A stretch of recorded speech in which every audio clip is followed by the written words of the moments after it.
Hi all, and welcome back to my channel. And welcome to a video that's probably not that exciting, but we're going to be doing anyway. And that is going to be discussing brands that I pretty much have no interest in trying. And these are brands that some that I haven't tried anything from and that we're continuing that theme forward. Or they're brands that I've tried a couple things from, and in trying those things I've sort of learned that they're companies that I'm just not interested in the products that they're putting out. This isn't like oh, I hate this brand or this brand is stupid. These are just brands and companies because there are so many. We've got the OGs, we've got all these new ones coming out, all these new ones being released. There's just so many to choose from. It kind of is common sense that there would be some that just don't do it for me. And we are going to be discussing those brands today. Now, if I talk about a brand that is your end-all be-all, absolute holy shiznit, that is absolutely fan-tucking-fastic. You keep doing you, boo-boo. We all have different opinions, different expectations, different desires, and that can be seen through the products that we purchase and the brands that we purchase from. So, if you love it, that's fantastic. I'm just talking about me, my personal interests, and my whatever. So, let's just get on into it. We're going to start off strong out of the gate with a company that just absolutely does nothing for me. I don't think they've released anything that has even slightly interested me. And that is going to be KKW Beauty. I was gonna include Kylie on here, but y'all know that I actually have a not so secret love for her blushes and her highlighters. So like, if she were to do something more in that range, maybe potentially I'd be like, I'd like to try that. Because I'm not like 100% completely opposed to her brand. But KKW Beauty, they just ain't releasing anything that interests me in any sort of way. I mean, anytime this lady releases a palette, it's so underwhelming to me. I'm just like, okay. All right, we've got a lot of nudes going on. I remember we had that palette with the Papa Blue, and Papa Blue was really popular and might potentially be coming back. At least the pop effect is definitely coming back. You know, and she's done some blushes, she's done some highlighters, she's done some collaborations, she's done perfume, and just, there really just isn't anything drawing me in. And even if it wasn't Kim Kardashian's, beauty line, I don't have any affinity for her at all. Like, even then, the products that she's releasing, I just look at and I'm like, okay, all right, they're there. And then when you look at a lot of these products and you think, these things look very similar to a lot of the same stuff that ColourPop is releasing. No tea, no shade. I don't know if her stuff is made in the same warehouse. There's been correlations drawn between ColourPop and Kylie, I know. But some of the stuff that she's been releasing recently, I'm like, I could dupe that shiz out for so much less money. Because let's face it, you're paying a premium because it's Kim KW Beauty, it's her line. You're not necessarily paying that for the quality or the uniqueness or interesting elements of the makeup on a whole. You're like, oh, look, it's KKW Beauty. She released a palette that has like 5 colorful shades. She's shaking up the game by releasing a colorful palette. I feel like there's not as much substance. I mean, even with like Kylie, and here I am defending Kylie Cosmetics, but even with her, like when she does her collection, she's got really nice, it may not be anything for me, but she's usually got pretty solid themes. And she at least has the makeup that she's producing relates to those themes somewhat correlatingly. Whereas Kim is just like, all right, let's get some non-inclusive neutrals up in here and non-inclusive blushes and bronzers. I'm like, the problem, I just don't think that there's a lot of anything that's amazing in her brand, in her company. Like release after release after release, I'm just like, okay. I just kind of throw my hands up and I'm like, that's another thing we can add to the not gonna buy list. And that happens basically every time she releases something new. So the company on a whole, even Can you not? Even outside of it being Kim Kardashian, like if this were a brand, like if this were like a brand owned by someone that I absolutely loved, I'd be like, excuse me? Because it just doesn't bring any excitement or anything like that to the forefront. It's just sort of bare minimum, basic, every day to day, nothing interesting makeup. I've already got this shiz, and if I want this shiz, I can get it from companies that I like more for a lot less. Okay, now let's talk about another company of which I have owned nothing from. I plan on owning nothing from them, and that is Haus Labs. I've discussed Haus Labs a fair amount on my channel. I believe in my underwhelming brands, I was like, yeah, they suck, they're stupid. And kind of more of the same here. They're just a brand that I feel is using Lady Gaga's face as the marketing technique rather than focusing on formulation, interesting products, intriguing color stories, or anything like that. They're just like, buy it because it's fun and it's funky, because we throw a couple interesting colors in there, and because it's Lady Gaga's makeup brand. That's literally what it has going for it right now, because I don't see anyone like really like, oh yeah, Haus Labs is solid. Their stuff is slapping. I love their formulas. You know, when she released those first like eye whatevers, people were doing it because it's Lady Gaga, it's makeup, it's gonna get clicks, it's gonna get views, it's a hype thing. And then after the hype dies down, I don't see a lot of people coming back to the products and being like, yes, this is something I love more than my ABH Modern Renaissance. This is the next amazing palette. You know, they're not really doing anything, kind of like in the KKW beauty sense. They're not really doing anything that's interesting. They're not doing anything that's pushing the envelope, which I think is a little bit sad considering, you know, it's Lady Gaga's brand. And she has been known for so many years for being out there. And I figure, at least for me, I would expect to see sort of the same in her brand, whereas I do feel that it's more, like I said, here's her face. Her face is associated with these products.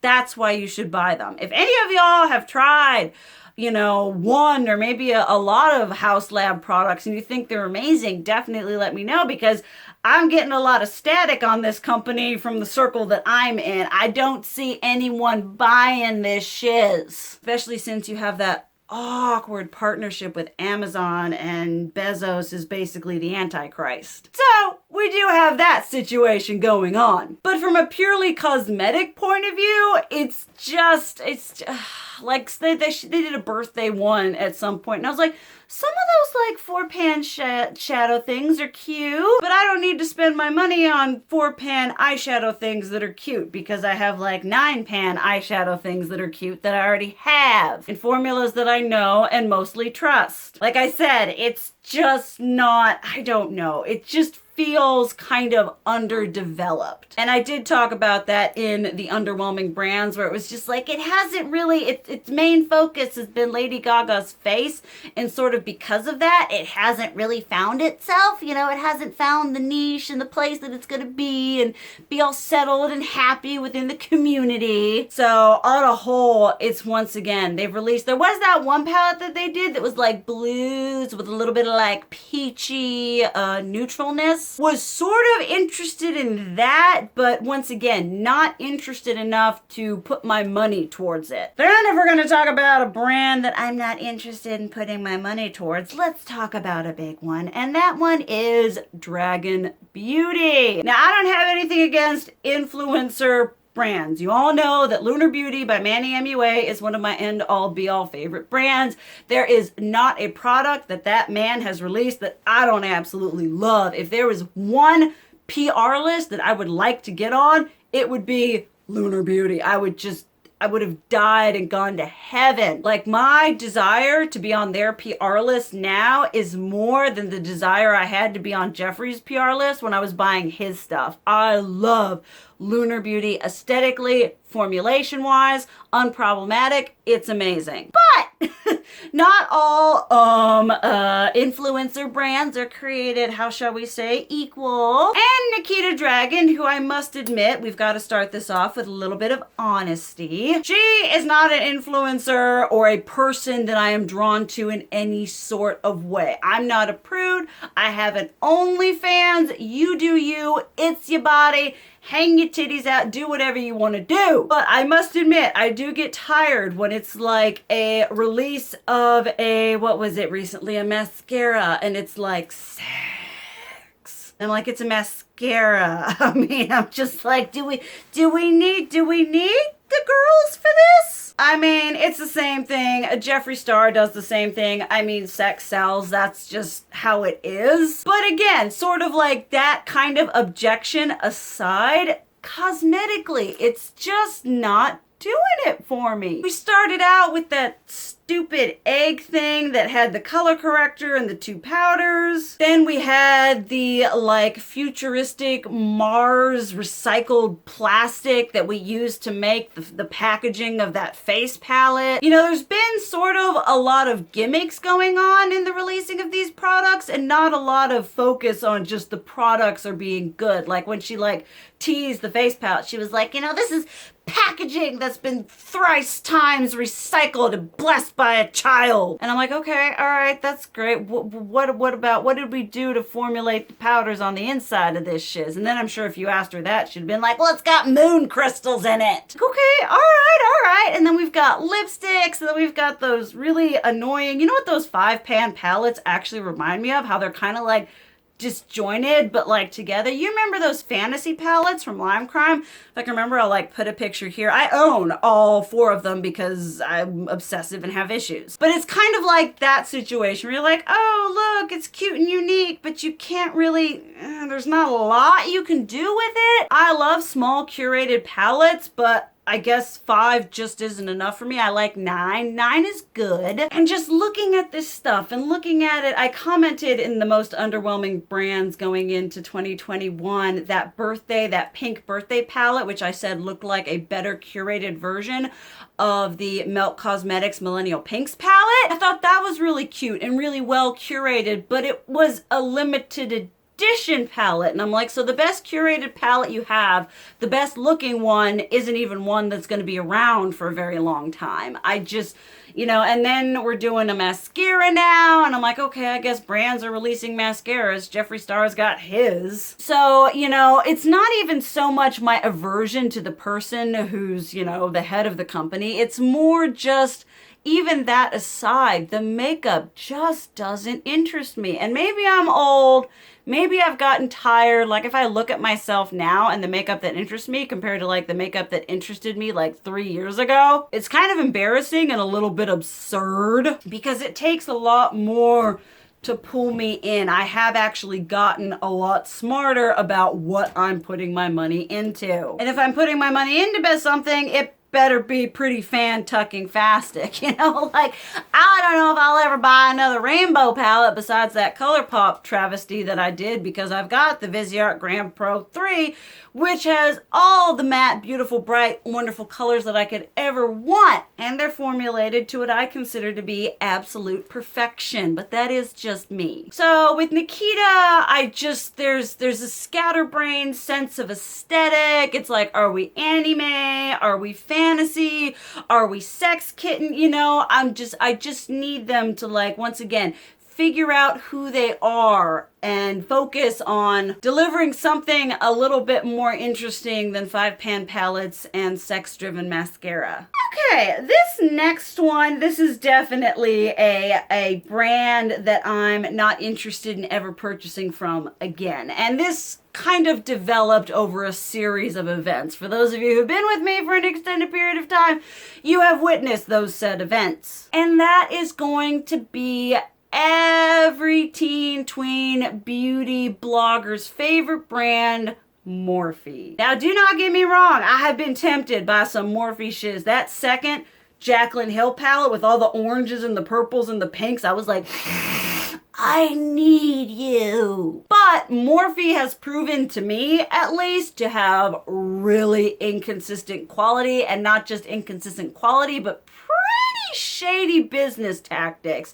And as I've been moving forward in my channel, I'm trying very hard to support brands that are actually somewhat good. Because let's be honest, down at the very core, corporations don't care about you. Large companies couldn't give a shiz about you. I mean, I'm not buying Morphe from them. They don't care. They don't know me. It's not hurting them. But I do like to think I am at least kind of getting better at who I'm supporting and who I'm not supporting, and at least being aware of business practices and such. I mean, part of my problem and why I'm not buying from Morphe is they still think that 35 pan eyeshadow palettes are the way of the future. I mean, that shiz is most definitely the way of the past. We are beyond this whole concept of having a laptop-sized eyeshadow palette with every single shade imaginable. Because when you get to the point of having 35 shades, I mean, you get to the point of having, 20 shades, there ends up being a sort of anticipated level of redundancy. I mean, don't get me wrong, I had the 35OM and the 35OS. And as much as I enjoyed the matte one, there was a lot of overlap. And then if you think about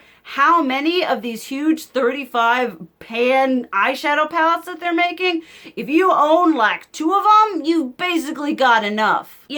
Once again, despite all my issues with the company, which I do have significantly, there was a while where I had this like love-hate relationship with them, because that original Jaclyn Hill palette, before they reformulated that shit, absolutely beautiful. If their quality was guaranteed to be that, with some of these color stories that they've released, I would have been hard pressed not to purchase that shiz. Because as much as I'm opposed to a 35 shade eyeshadow palette, there's been a couple there I'm like, that's a lot of pretty. They did that one that had that like greeny section, and then they did like that Jaclyn Hill 2 one. I mean, Morphe palettes, I should do videos where I'm like, look at this Morphe palette. Let's condense it into something a little bit more concise. But on a whole, like, I've been tempted by so many of their products. I'm like, I've heard their highlighters are good. Y'all know that I absolutely love the Jeffree Star Starberry setting spray. That's what I have set my face with today. It's just one of those things that as a company, I don't get good vibes from them. I know so many people love them. I watch like the any certain 21 and under popular beauty channels, and they're like, Morphe, and I'm like, oh, it's like a pattern. Like that, I feel, is their demographic. Those like really pretty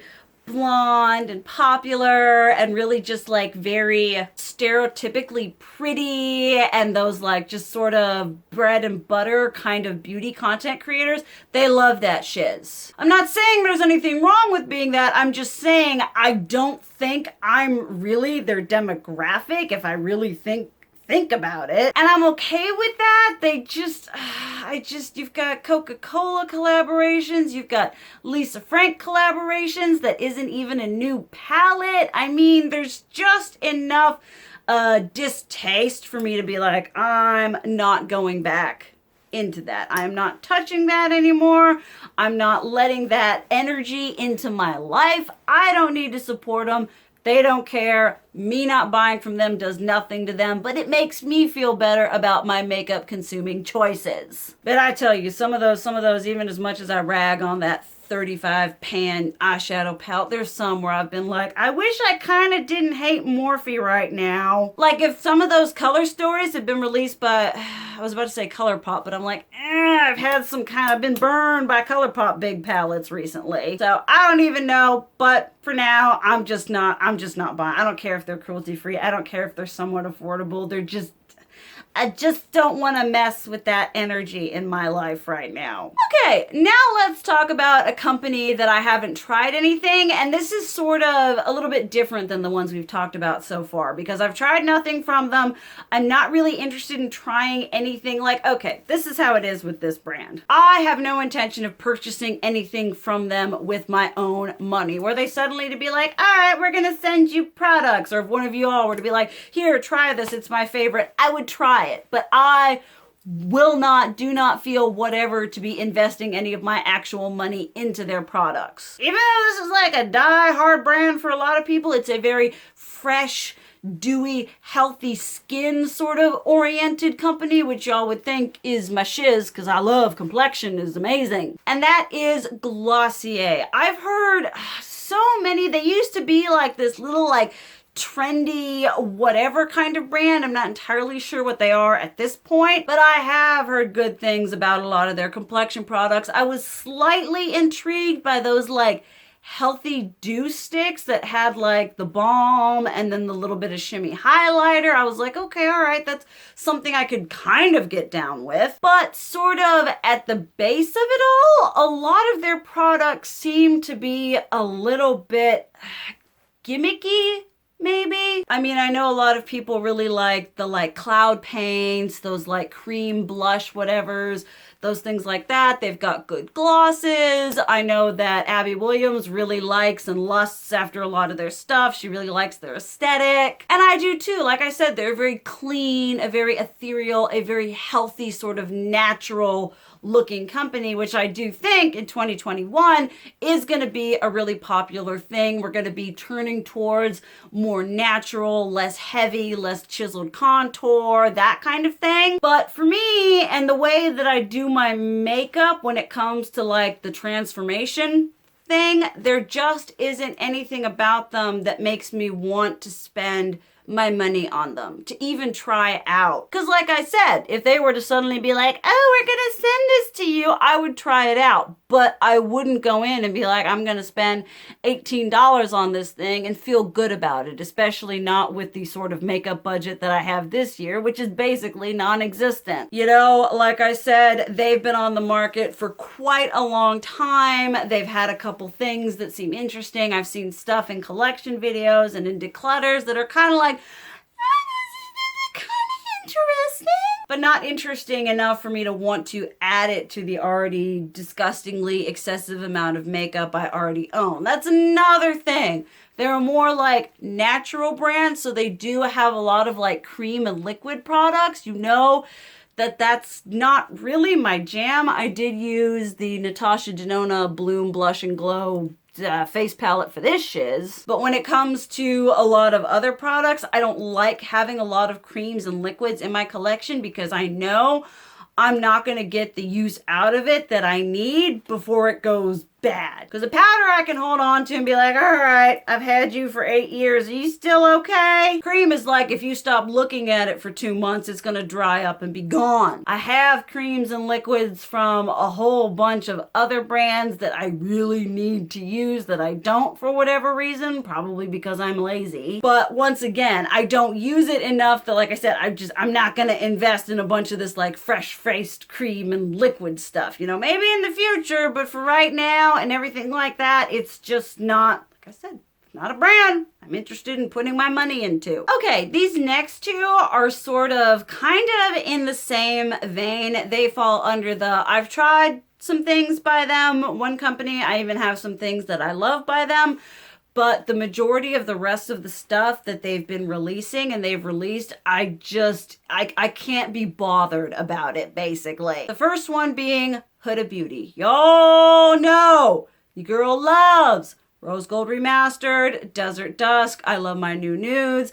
I love my neon 9-pan palettes. I love my jewel tone 9-pan palettes. You know, I have a fair amount of eyeshadow from this company that I use and love. With that being said, I've noticed a trend in a lot of the eyeshadow they've been releasing that there is a lot of overlap, a large amount of just redundancy and similarities between a whole bunch of these 9-pan palette collections they've been releasing. The most recent one as of filming this is like that tortoise shell one, and I'm like, all right, so that's a little bit of the nudes, the little nude 9-pan palettes, and the khaki ones kind of spliced together. If you're someone who enjoys Huda's formula and you've been purchasing those little palettes, you basically already have the colors anyway. There just hasn't been, again, anything remarkable enough for me to think I want to spend my money on. This is a brand that I absolutely love. It's not a brand that I absolutely love. I have some products from them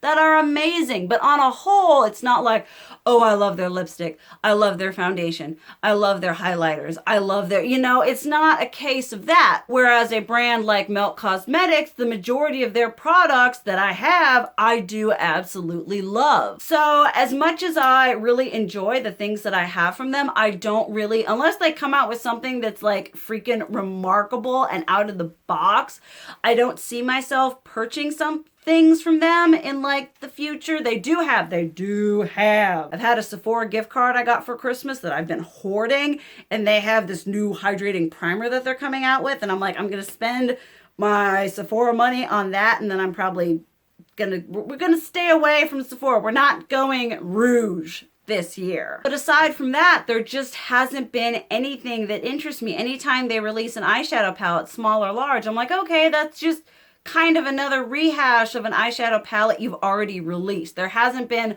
when she did Rose Gold Remastered, Desert Dusk, and New Nude, there was something that was slightly out of the box. It wasn't really a color story that a lot of people were doing even at that time, which made them a bit more unique, as well as the quality being really good on those 3 palettes. Y'all know I've tried a series of her 9 pan ones a couple different times. I've tried, my husband bought me the nudes one after I anti-hauled them. I bought the haze ones after I anti-hauled them, and all 6 of those were just pretty disappointing and very underwhelming when you think about what I consider to be really good quality from those the big ones that I have. And that's kind of honestly in the same vein as like Natasha Denona, because she'll have those $65 palettes that are immaculately formulated, and then she'll do this like $129 job, and I'm like, why is the quality so dodgy? What's going on? And so with all that being said, like, I've never wanted to, get their liquid lipsticks, anything like that. Their foundations are apparently pretty full coverage heavy. I'm not about that life. And so on a whole, it's just a company that I'm like I said, I have in Tennessee. I brought back with me the Desert Dusk and the Rose Gold Remastered because I absolutely love them. But in a case of everything else, I'm just like, I think I'm good. I have what I like. I think I'm good. And I haven't been compelled to really purchase anything else from them. It's just kind of a whole lot of similarities. And I've reached the point that I don't want to spend money adding a lot of overlapping shades to my eyeshadow collection. And then one that's we'll end on this one. I could probably do this again. Definitely let me know if you'd like to see that. I'm starved for content. My channel is failing. But this is one kind of like Soraya of like starting out was like, I'm so bougie, but Marc Jacobs. When he announced his makeup line, I was high into my like fashion whateverness. I was like, Marc Jacobs has a makeup line. It got me going in all sorts of ways. I think I had like every shade. This was the original initial launch. So he had those little like circle blushes. We had all the lipsticks, and the palette, this was before Marc Jacobs era now. And I had all the 3-pan eyeshadow palettes. I like collected his stuff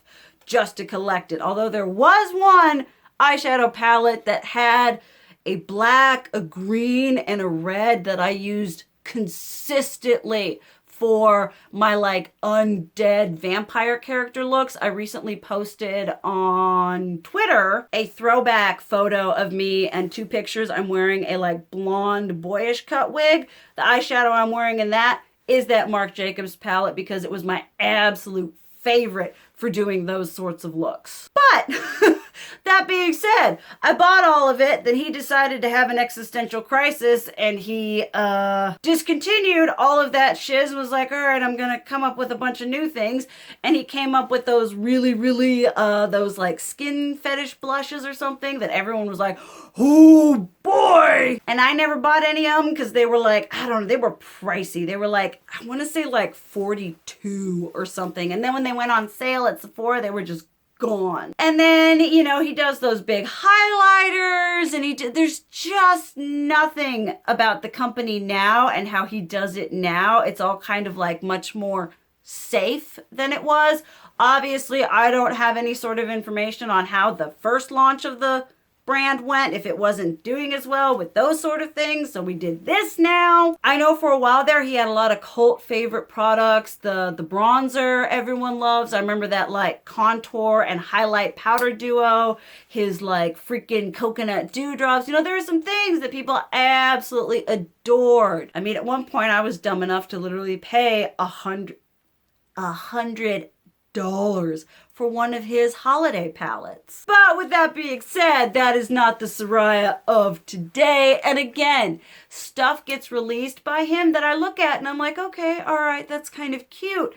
But it is definitely not cute enough for how much he is charging for this shiz. He's like high end, sort of reaching toward a little bit of luxury pricing. I mean, when you're paying like $50 for a highlighter, admittedly it's like this big, but still $50 for a highlighter. And the eyeshadow palette, the colors are sort of like, okay, he's discontinued those blushes, which is like the one thing I would be interested in trying.